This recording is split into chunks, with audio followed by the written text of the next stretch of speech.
इससे अब जैसे राम की हम महानता देख सकते हैं, पर रावण भी मटेरियल वर्ल्ड में बहुत पावरफुल था, बहुत शक्तिशाली था। अगर मेडिटेशन की बात करें, Ram was a meditator, simultaneously Ravan भी मेडिटेशन करते थे, और मटेरियल वर्ल्ड में इस भौतिक संसार में ज़्यादा ही पावरफुल थे।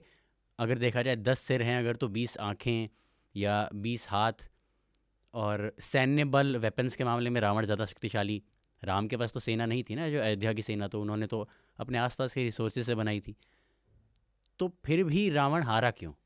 या इसी प्रश्न को अलग तरीके से कहूँ तो, राम जो कि जीते, ऐसा क्या था राम में जो रावण के पास नहीं था? रावण जो था वो बेसिकली अहंकार है। मैं तो वो शंकर भगवान का भक्त था, लेकिन बोला मैं शंकर भगवान आपको उठा के लंका ले जाऊंगा। अरे भैया ये क्यों बात हुई?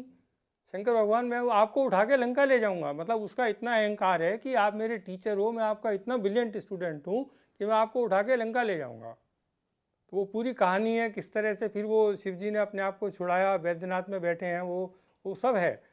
तो उसका रावण का मतलब अहंकार से है। तो जो अहंकार होता है तो उसके 10 सिर होते हैं। आप एक जगह अगर आपसे गलती हो गई तो आप गलती मानोगे थोड़ी ना, आप उसके जस्टिफिकेशन दोगे। नहीं वो पेपर ठीक नहीं सेट करा था इसलिए लिख नहीं पाया मैं आज, तो दूसरा सिर हो गया तुरंत आपका। आपकी गलती नहीं है, टीचर की गलती है जिसने पेपर ठीक नहीं लिखा, और उसने पढ़ाया ही ठीक नहीं था। और मेरे पिताजी ने मेरा एडमिशन ही गलत स्कूल में करवाया था। एक्चुअली मैं कंट्री में ही गलत में पैदा हो गया। मैं अगर अमेरिका में पैदा होता तो अलग मेरी लाइफ होती। तो ये जो 10 सिर वाले लोग हैं ये रावण हैं, सारे रावण के अवतार हैं। रामचंद्र जी के अवतार मुझे पता नहीं कौन है, रावण के अवतार मैं हर जगह देख सकता हूँ। और हाथ की सफाई है, इस हाथ से कुछ करते हैं, उस हाथ से कुछ करते हैं, तो 20 हाथ हैं उनके, 20 सिर हैं। मल्टीप्लिसिटी जो है उसका नाम रावण है, मल्टीप्लिसिटी का नाम रावण है। और जो यूनिक जो जो कहते हैं वो करते हैं, वो ही सोचते हैं, वो राम है। तो सरल भाषा में इसका यह है कि जो कह दिया वो ही करूँगा, और वही कहूँगा जो मैं सोच रहा हूँ, उसमें कोई भिन्नता नहीं है, वो तो राम है। और जो कहते हैं वो नहीं करते कभी भी, और उन्हें यही नहीं पता वो असली आदमी कौन है। आज मुस्कुरा रहा है, कल मेरे पीछे जो है वो मेरी कॉन्स्पिरेसी कर रहा है, परसों दूसरों के सामने ये कह रहा है अरुण तिवारी कितना बेवकूफ़ आदमी है। तो अगर ये रावण है सारे के सारे, तो सारा जो विश्व है रावणों से भरा हुआ है। और रामचंद्र जी को हम ढूंढते फिर रहे हैं। तो तुलसीदास जी ये कहते हैं कि रामचंद्र जी तुम्हारे अंदर बैठे हैं, शांत हो तो पढ़ो। तो जैसे ही आप रामचंद्र जी को पकड़ लोगे अंदर, फिर रावण से डर लगना बंद हो जाएगा आपको। ये रामचरितमानस का सार है।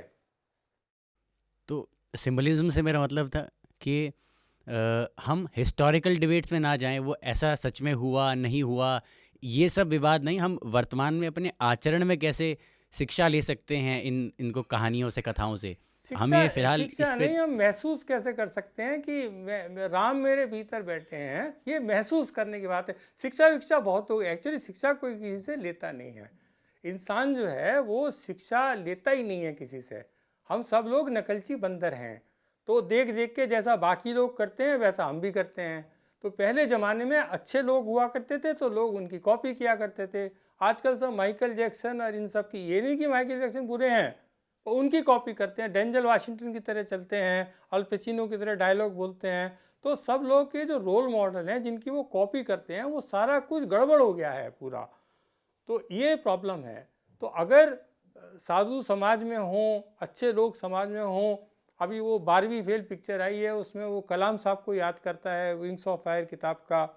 तो उसका देखो बाद में क्या होता है। तो एक दूसरा बच्चा है वो शैंपेन पीता है ब्रेकफास्ट में सुबह के समय। तो आप क्या फॉलो कर रहे हैं? तो इसका सबसे बड़ी सार ये है कि राम मंदिर बने, रामचंद्र जी का नाम हो, राम राम जी। राम राम जी के बाद कैसे झूठ बोलोगे यार, कुछ तो शर्म आएगी। तो ये जो हमारी कल्चर में राम राम बोलना है, और जाते समय ये कहना है राम राम सत्य है, क्योंकि यही सत्य है भैया, इसके अलावा और कुछ नहीं है। सबके नाटक वहीं ख़त्म हो जाते हैं।